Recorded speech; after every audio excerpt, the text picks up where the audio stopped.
శ్రీమన్మహాగణాధిపతయే నమః. శ్రీమాత్రే నమః. శ్రీ గురుభ్యో నమః. శుక్రవారము 5వ తారీఖు అయింది. మార్గశిర బహుళ నవమి తిథి అయింది. ఈ నవమి తిథి రాత్రి 7:55 వరకు నవమి ఉన్నది. తదుపరి దశమి ప్రవేశించింది. అదేవిధంగా చిత్తా నక్షత్రం ఈ రోజున సాయంకాలము 4:49 వరకు ఉండి తర్వాత స్వాతి నక్షత్ర ప్రవేశం జరిగింది. అదేవిధంగా వర్జము రాత్రి సమయంలో ఈ రోజున 10:46 నుండి 12:28 మధ్యకాలం అంతా కూడా వర్జము. వర్జము అంటే అర్థము విడవదగినది అని అర్థము. ఇక్కడ విషఘటికా కాలం అంటారు.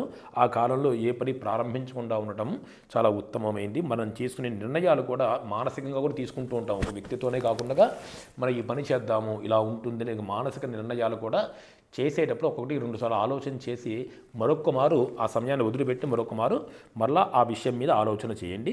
అదేవిధంగా శుక్రవారం అవడం చేత ఈరోజు దుర్ముహూర్తము 8:51 నుంచి 9:35 ఉదయకాలంలో ఉన్నది.